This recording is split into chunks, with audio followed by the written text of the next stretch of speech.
आजचा दिवस खरं म्हणजे सगळ्यांसाठी आनंदाचा दिवस आहे. छत्रपती शिवाजी महाराजांचे 13वे वंशज उदयनराजे यांचा आज वाढदिवस आहे. या वाढदिवसानिमित्त अनेक उपक्रम राज्यभर त्यांचे चाहते, त्यांचे हितचिंतक आयोजित करत असतात.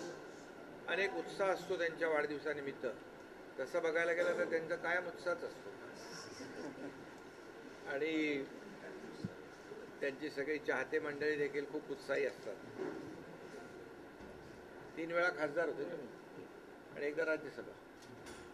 आता 3 वेळा खासदार, एकदा राज्यसभेचे सदस्य, मंत्री होते आणि कृष्णा खोऱ्याचं महामंडळाच्या माध्यमातून देखील त्यांनी खूप काम केलं जिल्ह्यासाठी.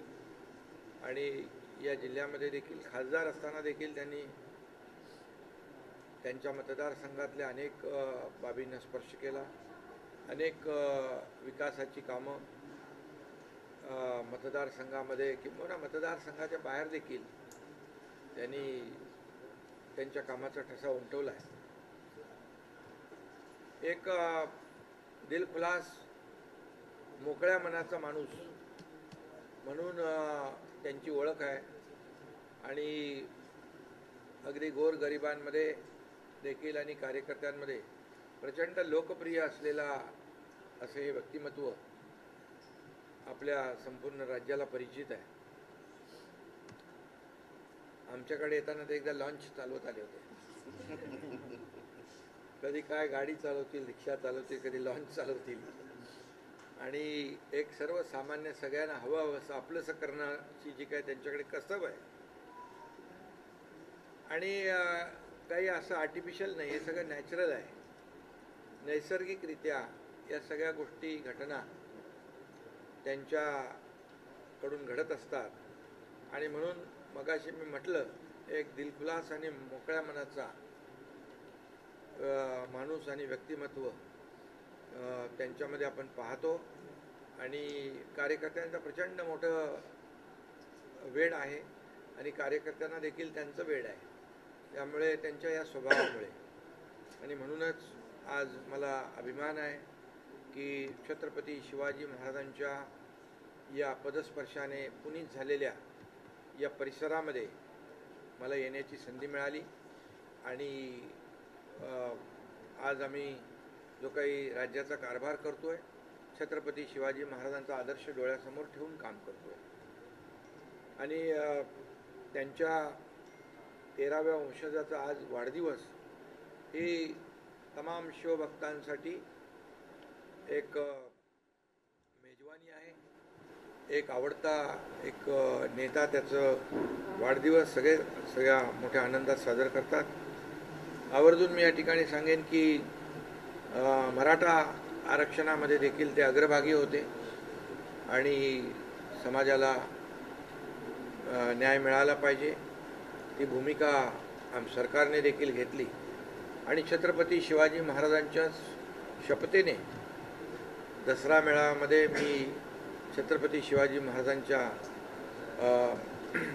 समोर नतमस्तक होऊन त्यांच्या चरणी लीन होऊन शपथ घेतली होती की मराठा समाजाला आरक्षण देण्याचं काम टिकणारं आणि कायद्याच्या चौकटीत बसणारं, इतर कुठल्याही समाजावर अन्याय न करणारं आरक्षण देणार.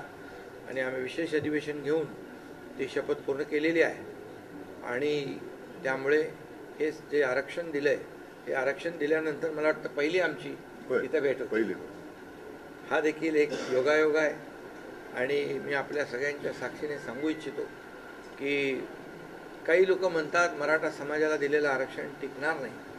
का टिकणार नाही याची कारणं कोणी देत नाही, परंतु जे आम्ही दिलं आहे ते कसं टिकलं पाहिजे याबद्दल सकारात्मक चर्चा झाली पाहिजे. जेव्हा ज्यांच्या हातात संधी होती त्यावेळेस त्यांनी ती संधीचं सोनं केलं नाही, परंतु ज्यावेळेस एक मराठा समाज गेले अनेक वर्ष आरक्षण मागतोय, त्याला आरक्षण देण्यासाठी 4 लाख लोकांची टीम आम्ही लावली होती.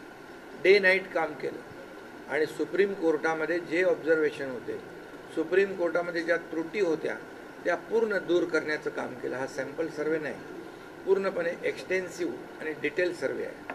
त्यामुळे पूर्ण मराठा समाज सोशली आणि एज्युकेशनली त्याचं बॅकवर्डनेस सिद्ध केलेलं आहे. अतिशय तज्ज्ञ लोकांनी काम केलं आहे. मागासवर्ग आयोगाने खूप मेहनत घेतलेली आहे याच्यामध्ये. आणि मी आपल्याला उदयनराजेंच्या समोर सांगू इच्छितो की जो लढा मराठा समाजाने दिला तो यशस्वीपणे या निर्णयामुळे पूर्ण झाला. मराठा समाजाला दिलेलं आरक्षण पूर्णपणे कायद्याच्या चौकटीत कायद्यावर टिकेल अशा प्रकारचाच निर्णय आम्ही घेतलेला आहे.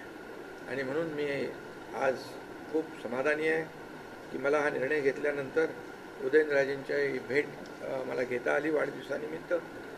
प्रतापगड किंबहुना या संपूर्ण जिल्ह्यामध्ये जवळपास 381 कोटी रुपये आम्ही काल परवाच त्याला मंजुरी दिली.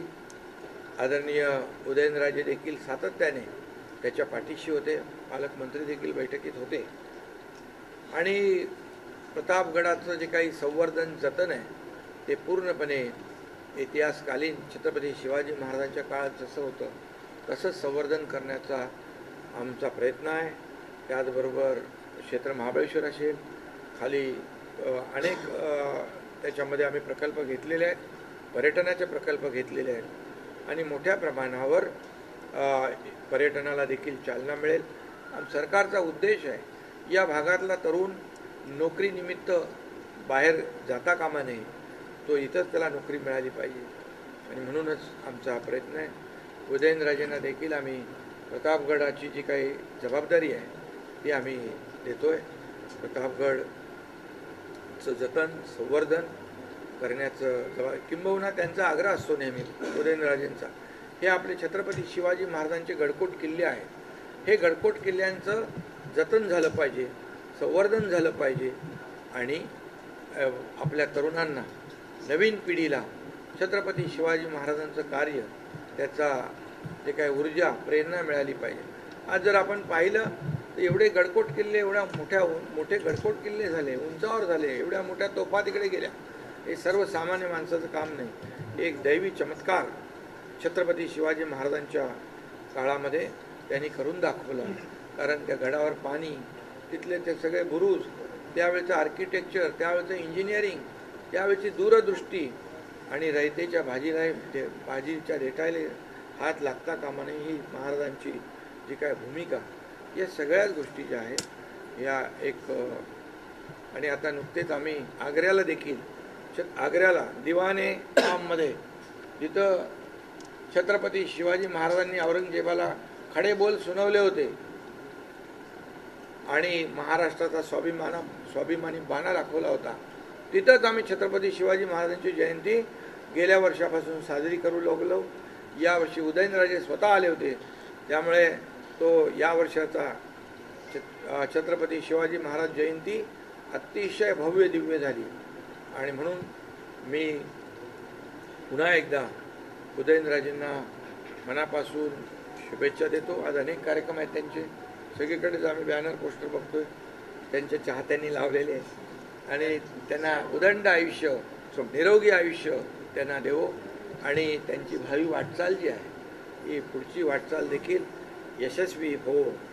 राज्याचा मुख्यमंत्री म्हणून आमचं सरकार त्यांच्या पाठीशी आहे आणि या संपूर्ण परिसरामध्ये ज्या ज्या काही विकासाची जी काही कामं असतील, अनेक कामांसाठी त्यांचा आग्रह असतो आणि ती विकास कामं कुठेही थांबणार नाहीत. त्याला जे जे काही आवश्यक निधीची तरतूद लागेल ती देखील या ठिकाणी केली जाईल. वाढदिवसानिमित्त मी त्यांना खूप खूप मनापासून शुभेच्छा देतो.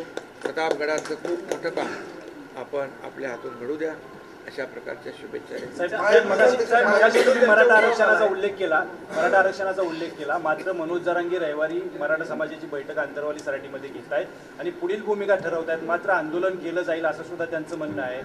तुम्ही काय सांगाल, मराठा समाजाला काय आव्हान कराल? खरं म्हणजे मराठा समाजासाठी या सरकारने जेवढं केलं, त्यांचे कुणबी प्रमाणपत्र मराठवाड्यातले मिळत नव्हते, ते शोधण्याचं काम केलं. लाखो लोकांना कुणबी प्रमाणपत्र मिळाले. आणखी जस्टिस शिंदे समिती अगदी तेलंगणा, हैदराबादपर्यंत काम करते आहे. आणि म्हणून त्याचबरोबर या ठिकाणी मराठा समाजाला ओबीसी समाजाप्रमाणे सवलती देण्याचा निर्णय सरकारने घेतला आणि आता ते उर्वरित जे लोक होते त्यांच्यासाठी 10% मराठा आरक्षण आम्ही दिलं आहे. त्याच्यामध्ये शिक्षण, नोकऱ्या यामध्ये मराठा समाजाला न्याय मिळेल. त्यामुळे मराठा समाजाने संयम राखण्याची आवश्यकता आहे. सरकार पूर्ण सकारात्मक आहे, सरकार देणारं आहे आणि त्याचं सर्व उदाहरण आपल्या मराठा समाजासमोर आहे. कारण अधिसंख्य पदं जी आहेत ती देखील अडकली होती. 4,500 ते 5,000 ज्यांचं सिलेक्शन झालं होतं, अपॉइंटमेंट मिळत नव्हती. मी मुख्यमंत्री झाल्यानंतर तात्काळ 5,000 लोकांना नियुक्त्या दिल्या. कशाचे आम्ही धाडसी निर्णय घेतला. अशा अनेक धाडसी निर्णय आम्ही घेतोय. त्यामुळे मराठा समाजाने संयम राखणं आणि यामध्ये सरकारला सहकार्य करावं एवढीच माझं आव्हान आहे. महाराजांचा वाढदिवस आहे. सातारा जिल्ह्यातल्या सगळ्या शिवभक्तांची इच्छा आहे की महाराजांनी लोकसभा लढवावी. महाराजांच्या कार्यकर्त्यांनी सुद्धा तशी तयारी केली. महायुतीचे आपण घटक पक्षाचे प्रमुख आहात, तर आपली काय नेमकी त्याविषयीची भूमिका आहे? महायुतीच्या बैठका सुरू आहेत. जागा वाटपाच्या महाराजांसाठी मी महाराजांना शुभेच्छा मगाशी दिलेल्या आहेत आणि तुमचा शब्द महाराजांसाठी वापरणार का? सातारा तुमच्या सगळ्यांच्या समोर कसं सांगणार?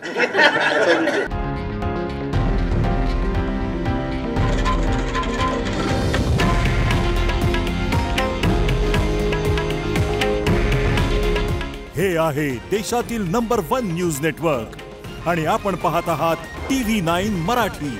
काळजी तुमची, हित महाराष्ट्राचं.